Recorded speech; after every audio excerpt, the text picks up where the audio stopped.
What's with the music? Yes. Jesus. Emilio. It's not the first time you've been to this stream, is it? No, we've always got the music at the beginning, just to count it in.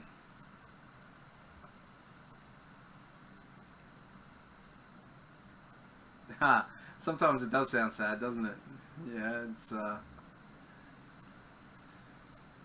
it's just like some sort of playlist, right? It doesn't really flow through like that too much.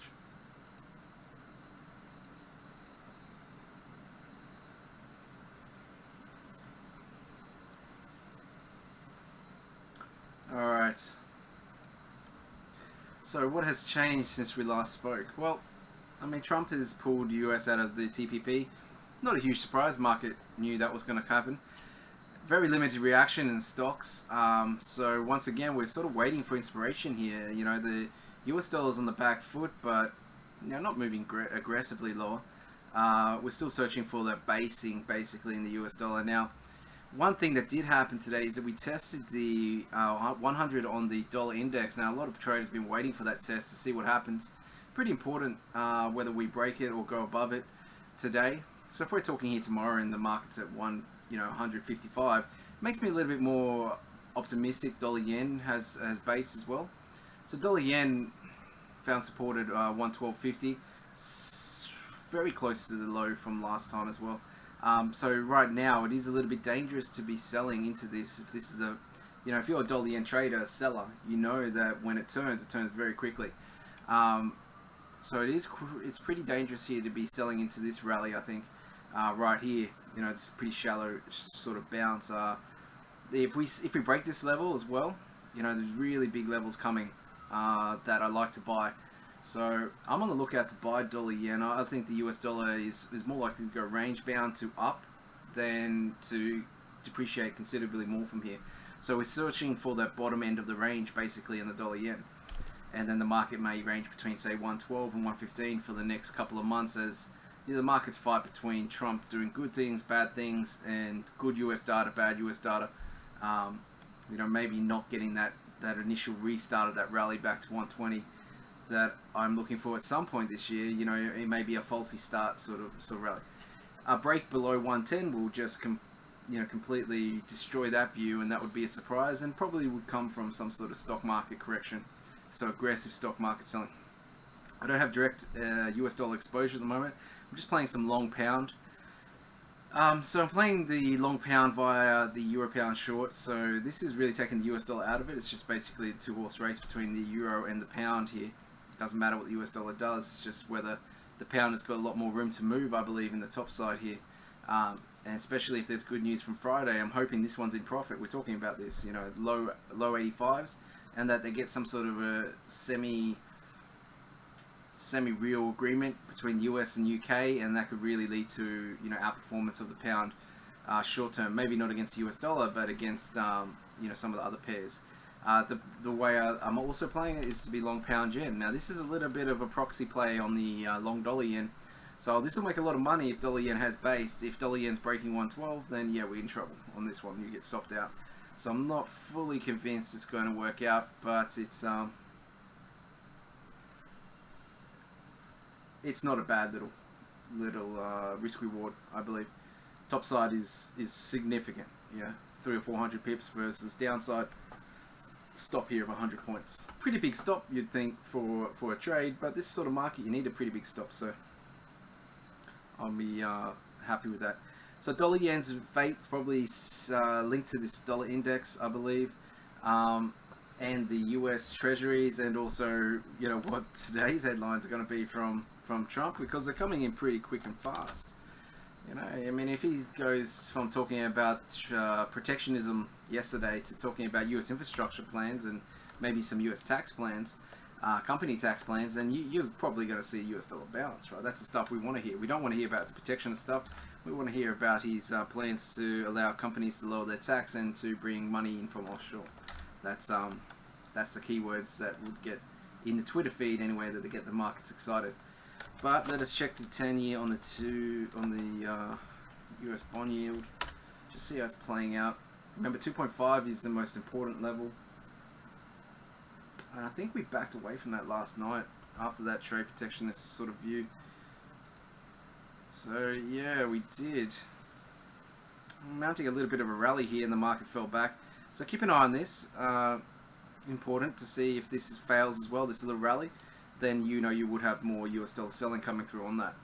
Now the levels on the the two important ones are dollar yen 111.50, not too far away if the US dollar does sell off. But more importantly, the euro has some nice resistance up at 108, 108.30. Now that could come into view if the market has one more leg of US dollar weakness. And we'll see how that plays out.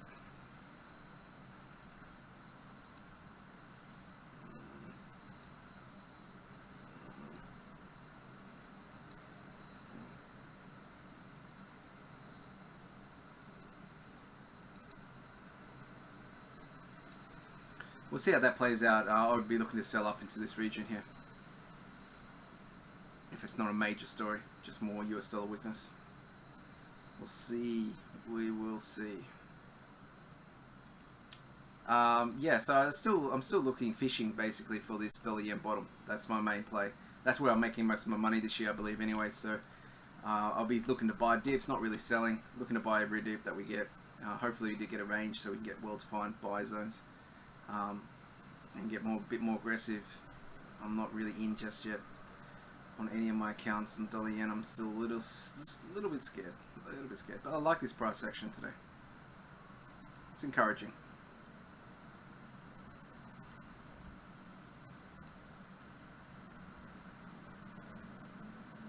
Our little friend Aussie Kiwi is disappointing the bulls again. Now this is mainly because Kiwi's out of control and strength. There's some pretty strong reports about Kiwi, the economy, some upgrades there from some big banks regarding the outlook for the economy and just generally. I mean, it's firing on all cylinders, and so it is really hard for the Aussie to outpace it.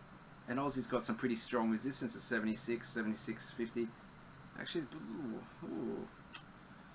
that's the first encouraging signs for the sellers for a while. We'll see how that plays out today. We have to break back below 75. 200-day moving average is just around here. Then this chart would look really sick. Pretty strong uptrend though, isn't it? You know, it's been holding for a while. I would be watching this space, yeah. Aussie dollar has been stubbornly strong. Obviously, there is room to move to the downside on any US dollar resumption. It won't be immune to it. So.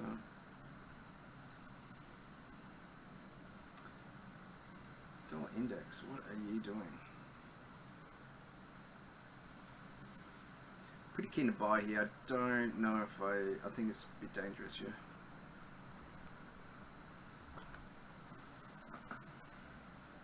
You want the link to the stream, friend?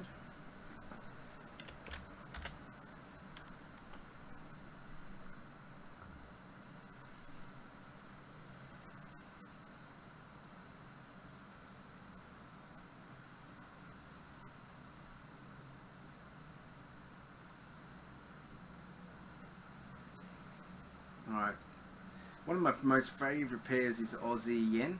Now I haven't traded it in stream for a while. Now it's a combination of the two. Now I missed a lot of that rally that we got when the dollar yen went berserk.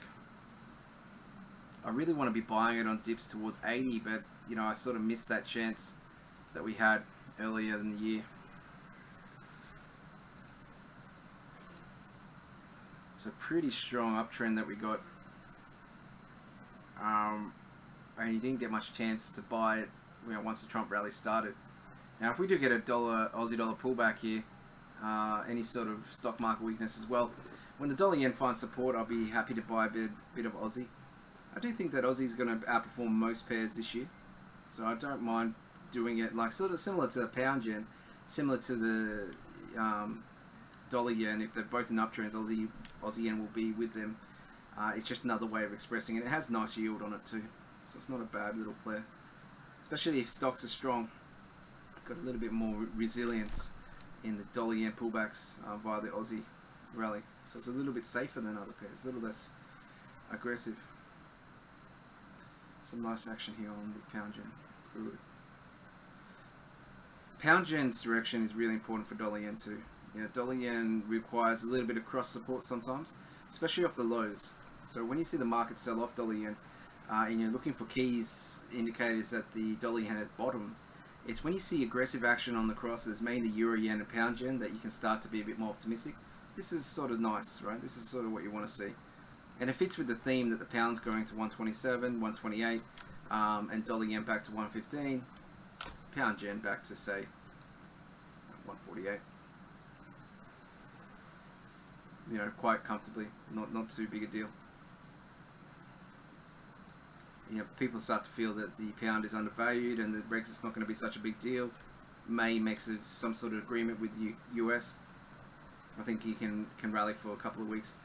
I think closer to the Article 50 triggering, you might see more pound uncertainty. And also, if you get European leaders coming out being a little bit more aggressive on the downside as well about their negotiating stance, then you might get some more pound selling. But right now, I think you don't stand in the way of this. It's very dangerous to stand in the way of the pound. Pound, when it starts to move, is ultra aggressive. Not just because of the Brexit and the lows, just generally. So look, I'm a bit more optimistic than most. I think Trump's negativity will wane and that market will go back to being pretty much pro-US dollar shortly. At some point, I think he loses effect, right? You can't just keep buying and selling on dollar yen. On his comments, you're going to keep, you think he'll move more towards what's the economic fundamentals and the yield differentials. And that really supports buying dollar yen on dips rather than anything else. Alright, did we check what's going on here? Yeah, we did. This is the yield zone. Alright, let's have a little look at some of the research tonight. Actually, I haven't looked at some of these trades in the room for a while. Let's do a bit of that.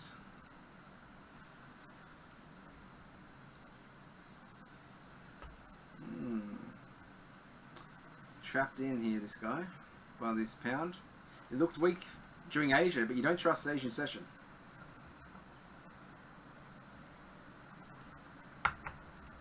Don't trust the Asian session.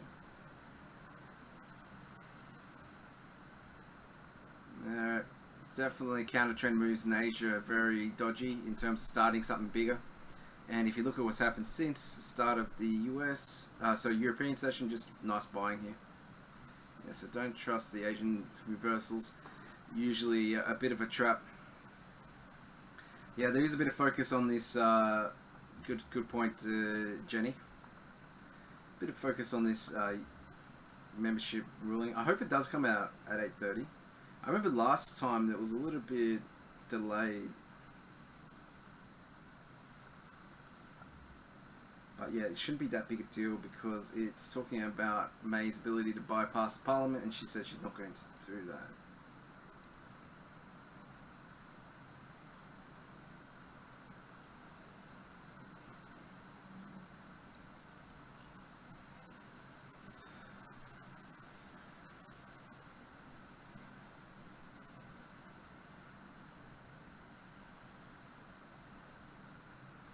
Oh, you got the big... Alright, okay, we can watch a bit of that there, Big. Thanks, mate. Thanks. Let's have a little look at that.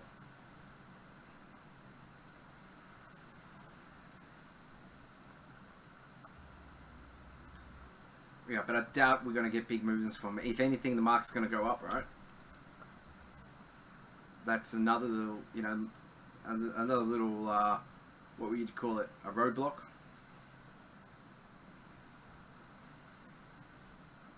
It could be some ridiculous talk as well. Men in wigs talking.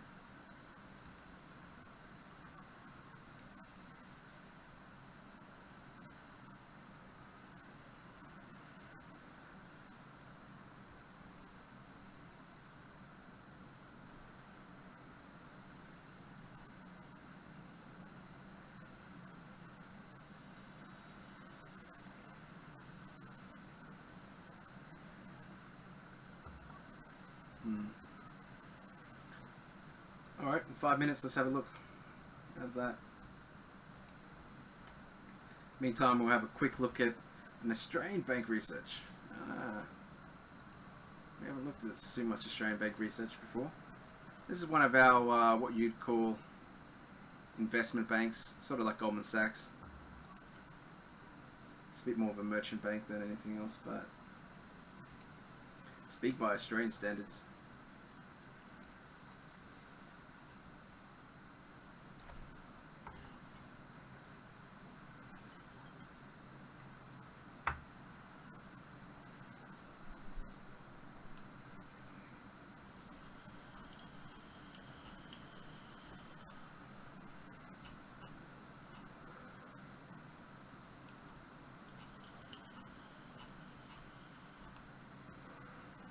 I do not trade palladium.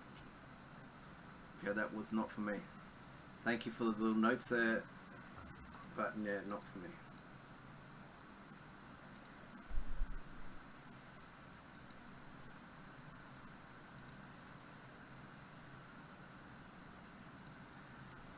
But this Aussie yen.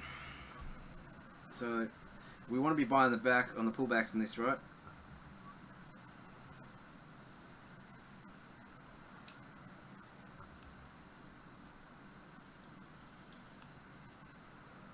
When I say policy should not be the major influence on this pair, global risk appetite, trade friction, the main focus. We see short-term risks at 84, or as far as 82 in the event of substantial risk aversion. Yeah, that's really where you'd want to be buying. A lot lower than 84. This will provide opportunity to buy for 87. Decent trade idea, that.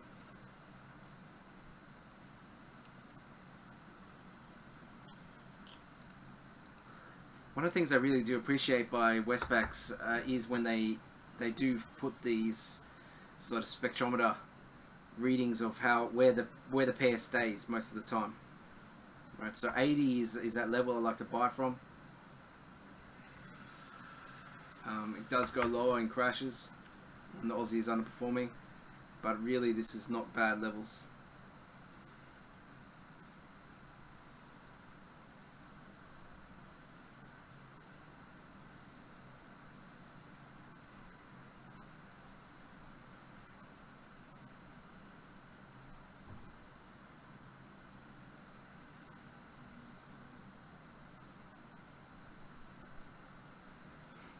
So you might be asking yourself, why is this rally in the last part of the year? It's more to do with the dollar yen lifting it up. So that dollar yen 2-year spread, so US dollar, JPY, yeah, 2-year spread is the main one there. US JP 2-year spread. Now the RBA is the big curveball in this trade. RBA is the big curveball for the Aussie in general. You haven't seen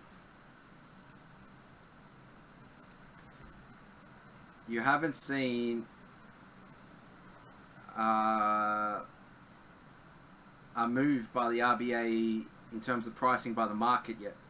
So the RBA really, it's neutral for the next 12 months. Now at some point the market's going to flip to the next move's a rate cut or the next move's a rate hike. That sort of change, while it might seem subtle, is worth 500 points probably. Right? I mean, the market needs that sort of information to sort of pick a direction. If it looks like the next move is going to be a rate hike from the RBA, very likely that the Aussie has substantial rallies against many pairs. And that's the bigger risk, I think, than the market starting to see dovishness. They're reluctant to cut further, so it's much easier to see a rate hike than a rate cut. If you get some sort of, not deflation, but risk-off mode. Market's pricing a very small chance of a rate cut, 10% by June 2017. Rate rise by the end of the year rises to 35.40. So the chances of rate cut are diminishing in the next 6 months, and then really the market's moving towards what's going on in the later half of the year, towards a rate hike. Rising global yields and also rising inflation, the main thing. Yeah, Japan's just gone crazy, printing money.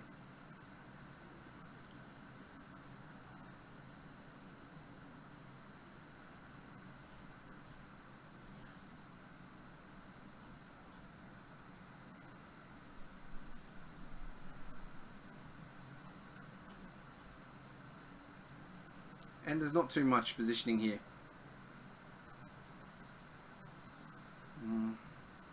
They're cleaned out and they moved down to 72.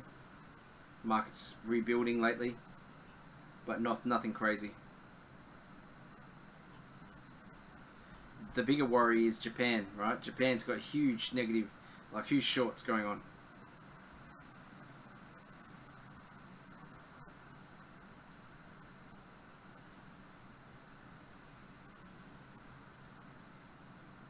There's been a spike higher since the market started to pull back, but still very, very negative here. So this, when this is down, this means selling yen, which means the market's actually caught long dollar yen, if that makes sense. Let's jump across that corp, really. Oh. No, no, no. Roll, roll, roll.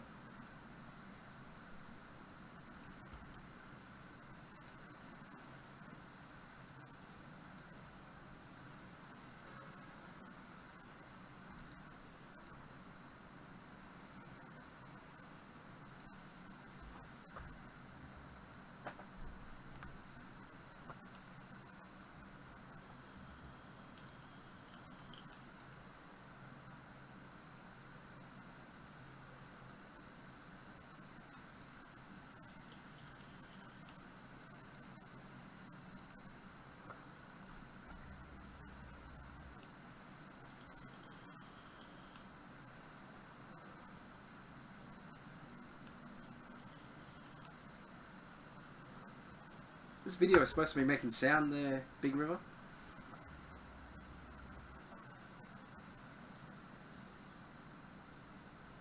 Looks like there's a bit of no sound, mate, on this one.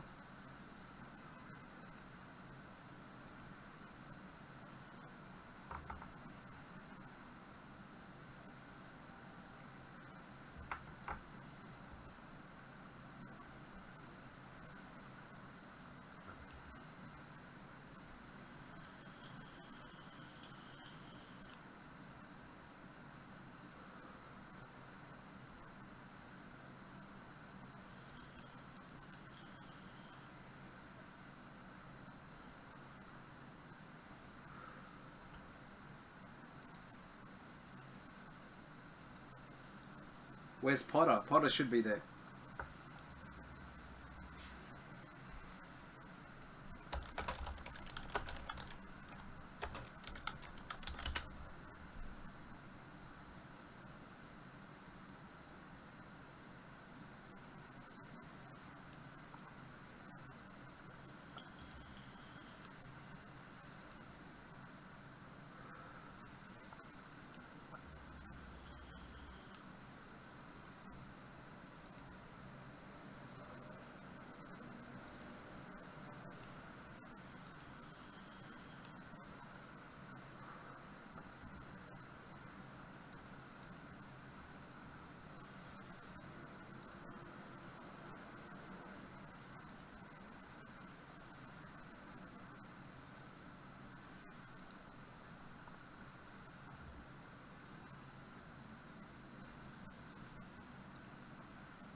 God. It's like we're waiting for the sentence. What's going on with Dolly? You come here. Alright? You're gonna sit right here.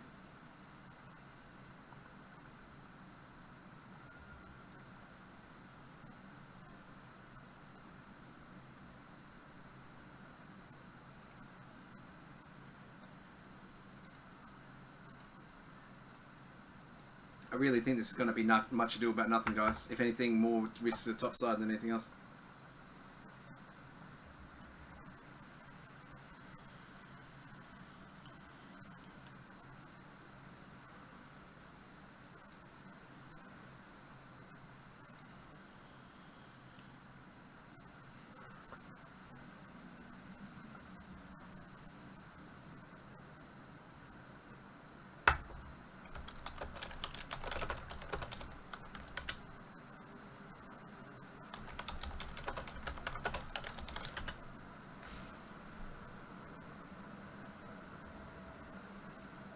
I'm a bit long pound too, mate. Bit long pound too.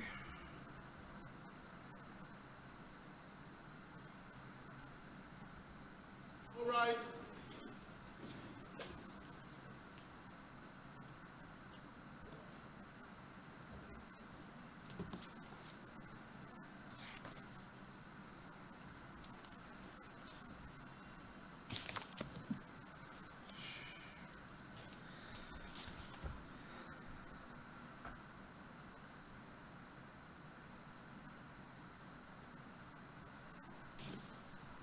Judgment in the appeal between on the application of Miller and another, and the judgment in the Northern Ireland references.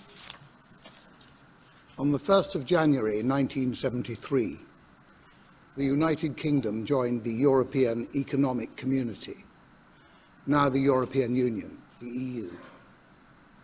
This was achieved by government ministers signing a treaty of accession and Parliament enacting the European Communities Act 1972. Over the next 40 years, developments in the EU resulted from further treaties, many of which were adopted in subsequent acts of Parliament, and some of those acts curbed the exercise of the powers of UK ministers in EU institutions. One of those acts of Parliament was in 2008, and it approved the inclusion of Article 50 into the EU treaties.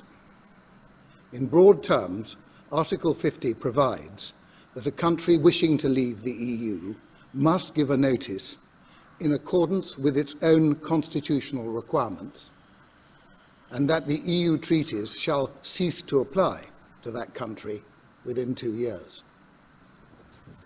On 23rd June 2016, a UK-wide referendum produced a majority in favour of leaving the EU, and the government then announced its intention to trigger Article 50. The issue in these proceedings have nothing to do with whether the UK should exit from the EU or the terms or timetable for that exit. The main issue is whether the government can trigger Article 50 without the prior authority of an Act of Parliament. The other issues concern the obligations of the UK government under the devolution legislation before triggering Article 50, and in particular, whether the legislatures in Scotland, Wales and Northern Ireland must be consulted. So far as the main issue is concerned, as a general rule, the government has a prerogative power to withdraw from international treaties as it sees fit. However, the government cannot exercise that power if it would thereby change UK laws, unless it is authorised to do so by Parliament.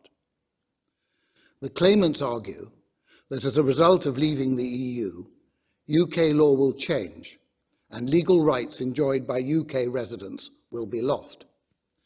Accordingly, they say, the government cannot trigger Article 50 unless authorised by Parliament.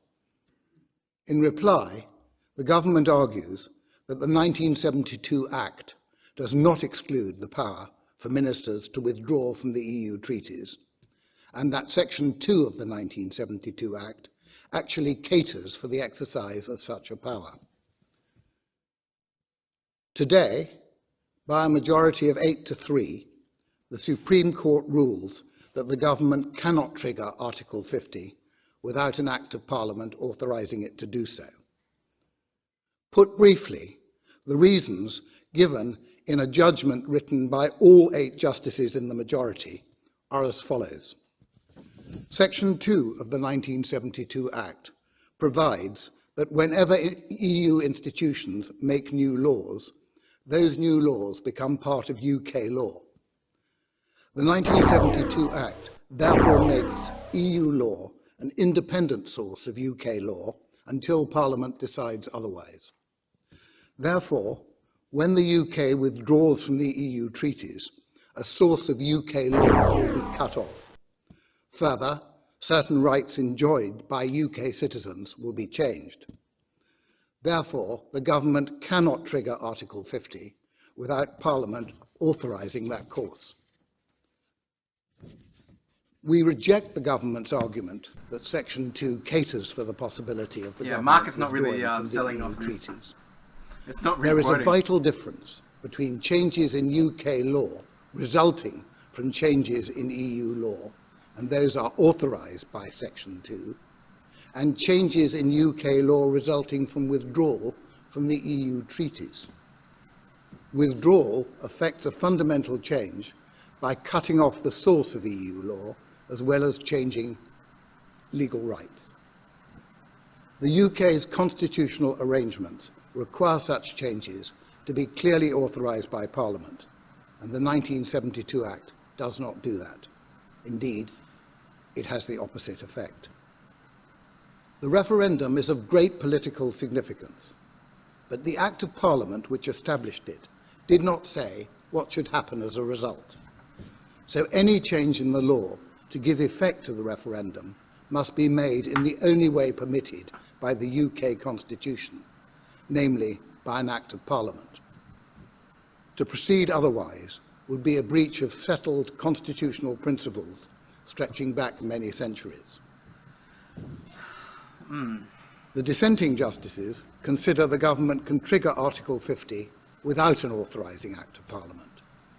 Their view is that the 1972 Act, taken with the 2008 Act, renders the domestic effect of EU law conditional on the EU treaties applying to the UK. In their view, Parliament has not imposed any limitation on the government's prerogative power to withdraw from the treaties, and if Article 50 is triggered, EU law will cease to have effect in UK law in accordance with the 1972 and 2008 It's getting a little bit skittish here. On the Perhaps we're devolution going to move back issues, to that low the court 124s. unanimously rules that UK Either way, I ministers would've are been buying not on the legally if you compelled get a chance. to consult the devolved legislatures before triggering Article 50. The devolution statutes were enacted on the assumption that the UK would be a member of the EU, but they do not require it. Relations with the EU are a matter for the UK government. The Fuel Convention plays an important part in the operation of the UK Constitution, but the policing of its scope and its operation is not a matter for the courts. We thank all those who have played a part in helping us determine these important legal questions. Copies of the full judgment and of a summary version are now available on the Supreme Court website. The court is now adjourned.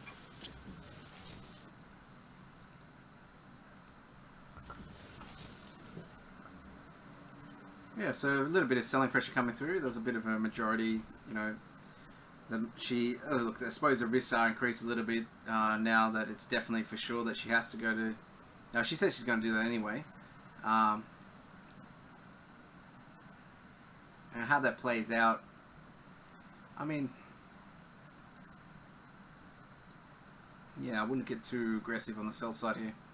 If anything, the debate in Parliament should limit the amount of negative hard Brexit, right? I wonder what they're running with.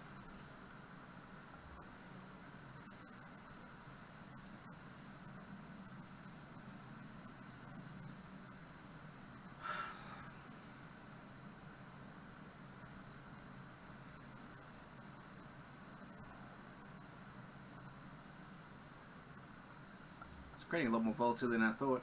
I mean, it's not huge, but it's still.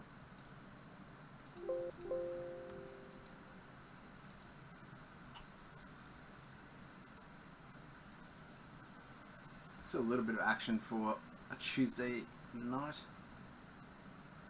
I suspect buying on dip's going to be pretty strong here. If I was out of my trades, I'd be buying more. Soon.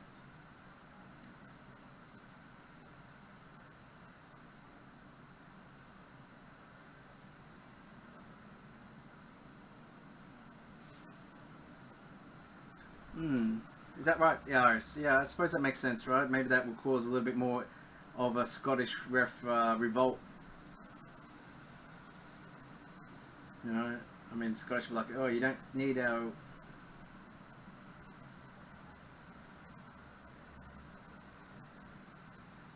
You don't need our vote, do you? But yeah. I think the buyers and dips are still going to win out in the end. If we break 123.80, then we have to re-establish what's going on in the market. But yeah, not to get too crazy about this selling.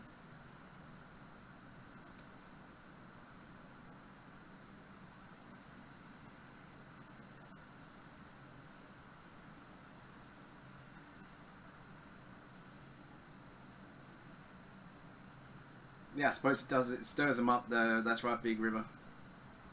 Sturgeon will come out with something. We're still going to have our referendum on it then. If you're not going to give our voice an opinion, we'll take the voice for opinion. You know what I mean? Like that sort of talk will come through from the Scottish.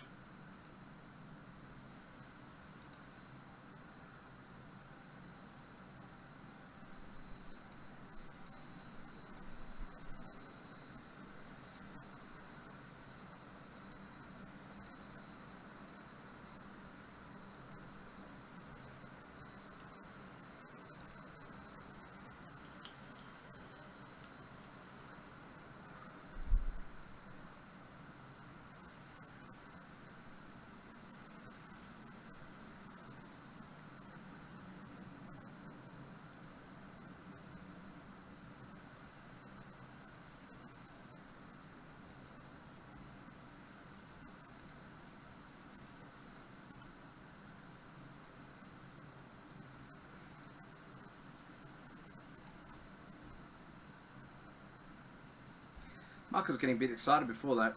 That pound yen buying then was pretty strong. In the couple of minutes beforehand.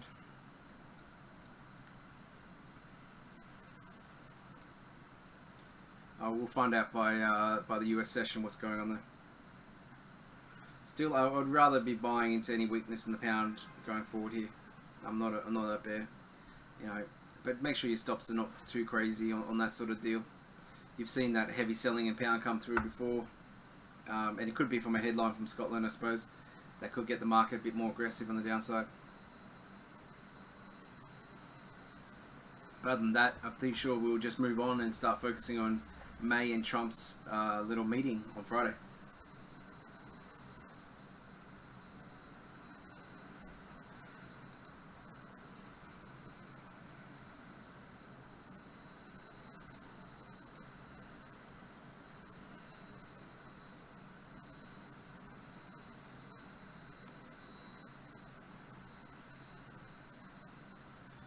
Alright, we'll finish up with a little daily outlook from SocGen.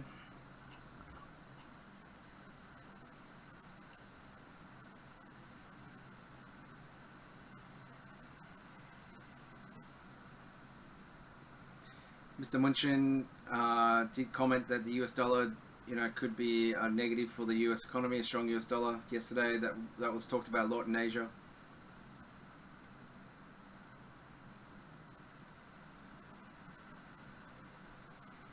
They're talking about wanting to buy the dollar index below 100. So, they're pretty keen to buy soon.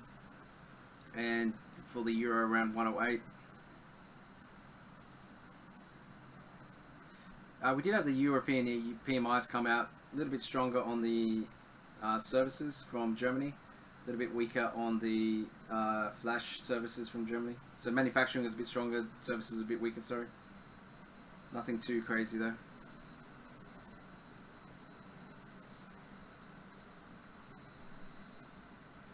Yeah, Aussie dollar is really fragile in terms of, if the Washington starts to really go aggro on China, and there's been some pretty negative comments regarding China, especially about the China South Sea in the last 24 hours, that could get the Aussie dollar selling. It's another risk to the Aussie. That's a real risk. It makes sense to be a little bit exposed, if you believe that this is where the Trump administration is going, to be a little bit exposed to short Aussie on that. But other than that, I don't think we're going to get too much movement. I'm more focused on the US dollar than I am on the pound in regards to that little announcement. So let's just see if this dollar index looks to have based, during the US session, if you see that happening in terms of the US yields as well, remaining, buoyant, then you then you have to flip a little bit into US dollar strength. So also, if the Dow starts to make a move towards 20,000, you know, that's a strong dollar yen sort of move. All right, so yeah, not too much action today, guys. Nothing too crazy to report on. We'll check in on tomorrow at 9 GMT. Watch what's happening on the dollar index and also what's happening with the pound tomorrow. I'm not going to be streaming on Thursday because of Australia Day. I will be streaming on Friday though this week, which will be a preview of the Trump May speech, I suppose. Trump May meeting. And also US GDP is going to come into play on Friday. That's going to be pretty important. Alright guys, good luck and trade safe, yeah?